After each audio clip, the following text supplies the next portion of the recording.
یہ زمین پر سب سے ناپسند کی جانے والی جگہ ہے، ایک ایسا ریگستان جو انسانی زندگی سے تقریباً خالی ہے، لیکن پھر بھی یہاں ایک شاندار انجینئرنگ کا نمونہ بنایا جا رہا ہے جو اپنے آپ میں کسی عجوبے سے کم نہیں۔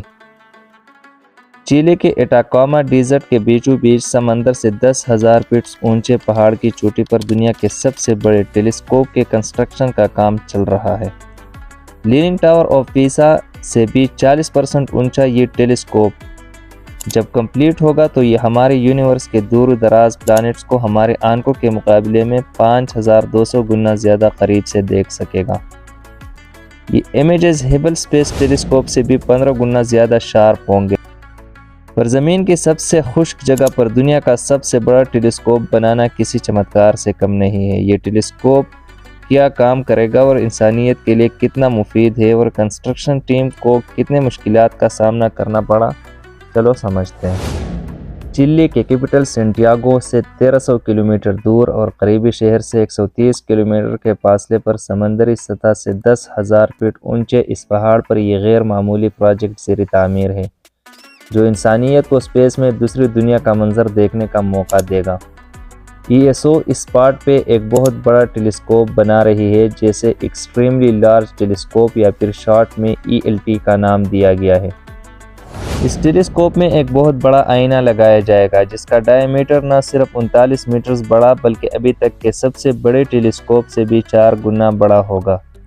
یہ آئینہ حیرت انگیز طور پر انسانی آنکھ سے 10 کروڑ گنا زیادہ روشنی جمع کر سکتا ہے، پر شرط یہ ہے کہ اس کے اوپر مٹی کا ایک ذرہ بھی نہ گرے۔ اس سے بچنے کے لیے ٹیلیسکوپ کو ایک بڑے سٹیل ڈوم سے کور کیا جائے گا جس کا وزن لگ بھگ 6000 ٹن ہوگا۔ اس ڈوم پر 2 بڑے دروازے لگائے جائیں گے جو دن کے وقت بند رہیں گے۔ اس ڈوم کے اگر پھیلاؤ کی بات کی جائے تو اس کے اندر ایک پوری فٹ بال فیلڈ بنائی جا سکتی ہے۔ اس کے نیچے ایک ہائی ٹیک پلیٹ فارم لگایا گیا ہے جو پورے ٹیلیسکوپ کو 360 ڈگری گھمانے کے قابل بناتا ہے تاکہ رات کو آسمان کے کسی بھی حصے کو دیکھنا آسان ہو۔ اٹاکاما ڈیزرٹ کا یہ حصہ سائزمکلی ایکٹیو ریجن ہے جہاں ارتھ کویکس کا آنا بہت کامن ہے۔ ٹیلیسکوپ کے مہنگے پارٹس کو ارتھ کویک سے بچانے کے لیے فاؤنڈیشن کو اوپر والے ڈوم سے الگ رکھا گیا ہے۔ فاؤنڈیشن اور ڈوم کے بیچ کئی ہائیڈرولک شاک ابزاربر لگائے گئے ہیں جو ارتھ کویک کے جھٹکوں کو میٹل کے ڈوم اور اس کے اندر ٹیلیسکوپ مرر تک نہیں پہنچنے دیتے۔ 2003 میں فاؤنڈیشن کا کام مکمل ہوا اور اب باری تھی ٹیلیسکوپ کے لاجواب ڈوم کی۔ ڈوم کا سٹیل سٹرکچر الگ الگ حصوں میں پہاڑ کے نیچے بیس کیمپ میں ہی بنایا گیا۔ اس کے بعد ان حصوں کو پہاڑوں کے اوپر پہنچانے کے لیے ان ریموٹ کنٹرول ٹرکس کا استعمال کیا گیا جو ایک ایک حصے کو پہاڑ کے اوپر پہنچاتے تھے۔ ELT وہ واحد ٹیلیسکوپ ہوگا جو ہمارے سولر سسٹم کے باہر ایکزو پلانٹس کی ڈائریکٹ فوٹوگراف لے سکے گا، وہ پلانٹس جن میں زندگی کے آثار ہونے کا خدشہ ہے۔ فی الحال ان ایکزو پلانٹس کو دوسرے ٹیلیسکوپ انڈائریکٹلی دیکھ سکتے ہیں، وہ بھی تب جب وہ اپنے ستارے کے سامنے گزرتے ہیں تو ان کا سایہ نظر آتا ہے۔